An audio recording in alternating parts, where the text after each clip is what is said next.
ایک مچھر نے ایک بیل کو ستایا. وہاں روم رحمۃ اللہ علیہ عجیب عجیب حکایت ارشاد فرماتے ہیں. ایک بیل پہ بیٹھ گیا وہ مچھر، اور پھر اس کے بعد اس کے کان میں کہنے لگا حضور بڑی گستاخی کی، معاف فرما دیجیے، کرم فرمائیے، نظر کرم فرمائیے. بیل نے کہا جا بھائی جا، کام کر اپنا، نہ تیرے آنے کا پتہ نہ جانے کا پتہ، کیا گستاخی کیا کیا تو نے، کیا نقصان پہنچایا میں. تو جو نسبت مچھر کو بیل کے ساتھ ہے تو وہ تو کچھ ہے، بہرحال وہ بھی مخلوق. ہم مخلوق، وہ خالق ہیں. نسبت خاک رابع عالم پاک. ہم گناہ کر کے خدا کو کیا نقصان پہنچا سکتے ہیں جب بھی وہ معاف فرما دیتے ہیں فوراً.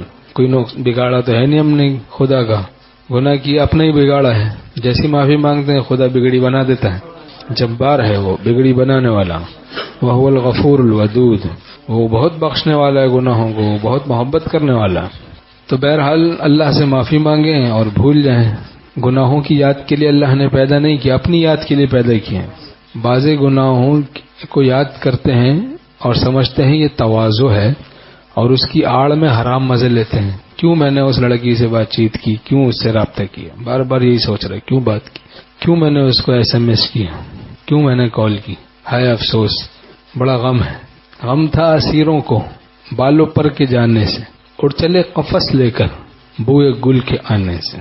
یعنی گنہگاروں کو یہ بڑا غم تھا کہ ہم نے کیوں گناہ کی. خدا تعالیٰ کی مہربانی آ گئی، جذب نصیب ہو گیا. اڑ چلے قفس لے کے، وہ پنجرے ہی کو لے کے اڑ چلے. جسم کو اپنا سا کر کے لے چلی افلاک پر. اللہ اللہ یہ کمال روح جولاں دیکھی، روح کی جولانی دیکھی ہے.